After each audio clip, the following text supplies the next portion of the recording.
Hello guys, good morning. Welcome back to my YouTube channel. तो कैसे हो आप सब? आई होप कि आप सब ठीक होंगे, अच्छे होंगे, मस्त होंगे, स्वस्थ होंगे। और फिलहाल मैं भी हूँ बिल्कुल ठीक। तो आज का मेरा कोई ब्लॉग नहीं है। आज मैं आपको सुनाने जा रही हूँ एक रियल स्टोरी, जो कि हमारे समाज के रीति रिवाज है उनके बारे में, जो एक महिला के लिए बनाए गए हैं।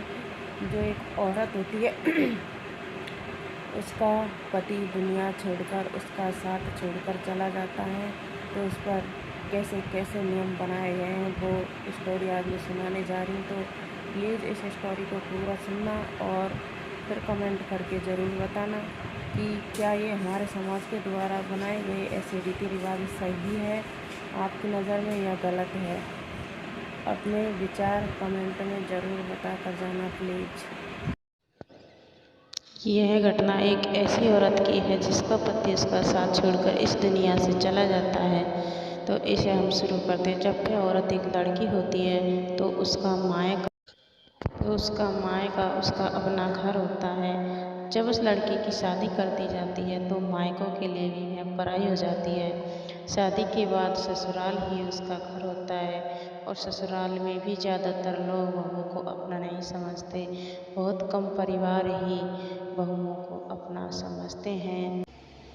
ऐसा ही कुछ इस कहानी में होता है। एक औरत होती है, जब वो अपनी ससुराल में रहती है तो ससुराल में कोई भी उसका साथ नहीं देता, लेकिन उसका पति उसे बहुत प्यार करता है। तो वे दोनों पति पत्नी आपस में मिलजुल कर रहते हैं और वे दोनों ही एक दूसरे को बहुत प्यार करते हैं। वे दोनों खूब मेहनत मजदूरी करके अपना घर बसाने में लगे हुए होते हैं और वे दोनों मेहनत मजदूरी करके गृहस्थी के लिए जो भी ज़रूरी सामान होता है सब बसा लेते हैं।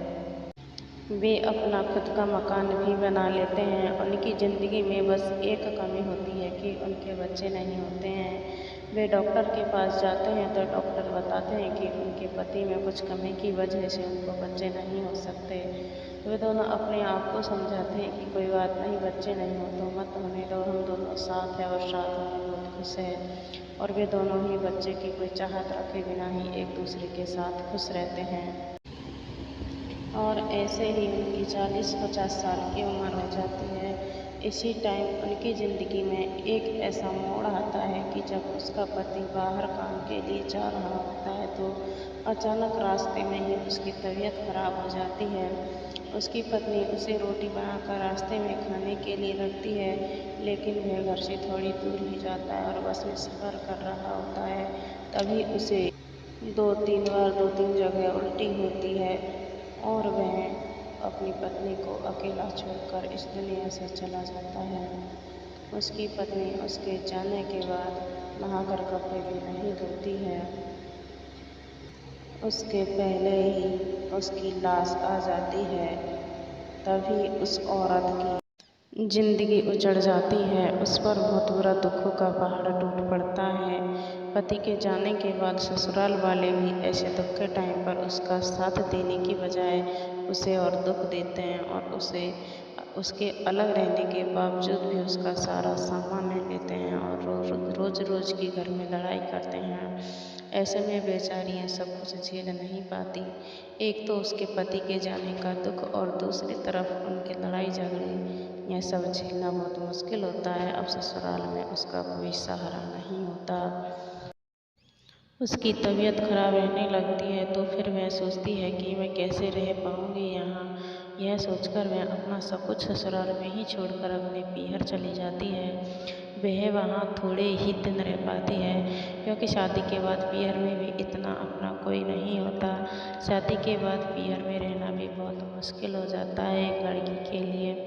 सब पीहर में भी उसे बोझ ही समझने लगते हैं। फिर उसकी तो अभी आधी उम्र बाकी थी। अब उसे पीहर में भी किसी का सहारा नहीं था। तो जब ऐसी परिस्थितियों में से शादी के लिए पूछा गया तो उसने हाँ कर दी, ताकि उसे बाकी की ज़िंदगी बिताने के लिए किसी का सहारा मिल सके।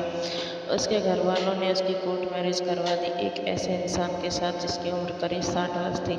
जब उसने कोर्ट मैरिज की तो उससे पहले वह अपने पहले ससुराल में सब कुछ छोड़कर आ चुकी थी, जो उसके घर वालों ने उससे शादी में दिया, और उसकी वह चीज़ें, सामान और खुद की मेहनत से कमाई, यहाँ तक कि उसके मेहनत से कमाए हुए नगद पैसे जो बैंक अकाउंट में थे वो भी निकलवा कर दे गई, ताकि आगे चलकर उस पर कोई इल्ज़ाम ना लगे। और अब वह कोर्ट मैरिज के बाद अपने दूसरे ससुराल आ गई, जहाँ पर उसे बिल्कुल जीरो से शुरुआत करनी पड़ी, क्योंकि जिस इंसान के साथ उसकी कोर्ट मैरिज की गई उसके पास उसका खुद का अपना एक घर भी नहीं था रहने के लिए, केवल खाली जगह थी, क्योंकि उसे एक घर बनाने की ज़रूरत ही नहीं हुई, क्योंकि उसकी शादी नहीं हुई थी और इतनी उम्र हो चुकी थी। तो वह अपने भाई भाभी और उनके बच्चों के साथ ही रहता था, उनके पास ही खाना खाता था। तो उसने कमाने का भी इतना सोच नहीं था, इसलिए उसके पास इतना पैसा भी नहीं था कि वो रहने के लिए मकान बना सके। लेकिन अब उनको रहने के लिए मकान की तो ज़रूरत थी। उन्होंने गांव में जो छान बांधते हैं वह छान बांधी और उसके चारों तरफ घास फूस के टाटे लगाए। उसके दरवाजे पर एक लकड़ी की फाटक बनाकर लगाई, ताकि कुत्ते बिल्ली उनके खाने के सामान को ना खा सके। तब उनको मकान के लिए भी पैसे चाहिए, और अब गर्व से भी है, तो अब उनके बच्चे भी होंगे। उनके जीवन में खुशी के दिन आए कि उनके बच्चे होंगे, लेकिन उन बच्चों के लिए भी तो लालन पालन के लिए पैसे चाहिए। और उन दोनों की उम्र भी इतनी हो चुकी है कि अब उनके बच्चों के भी बच्चे होते हैं, ऐसी उम्र में वे इतना नहीं कमा सकते। अब उन दोनों पर इतना बोझ है। और ऐसे ही टाइम पर उसके पहले ससुराल वाले, जहाँ पर वे अपनी आधी उम्र निकाल कर आई और उन दोनों पति पत्नी की कमाई छोड़कर आई, उनको यहाँ से भी पैसे चाहिए। जो हमारे रीति रिवाज है उनके हिसाब से अब वह कमाकर अपना घर बसाए, उन लोगों को कमाकर पैसे दे झगड़े के। तो प्लीज़ इस कहानी को सुनने के बाद सभी कमेंट करके बताएं कि इसमें इस औरत का क्या कसूर है, जिसने एक तो अपना पति खोया, अपना सब कुछ छोड़कर आ गई दूसरी जगह, और अब वह कमाकर उनको अपना घर बसाए। क्या हमारे यह रीति रिवाज सही है या गलत, कमेंट में ज़रूर बताएं।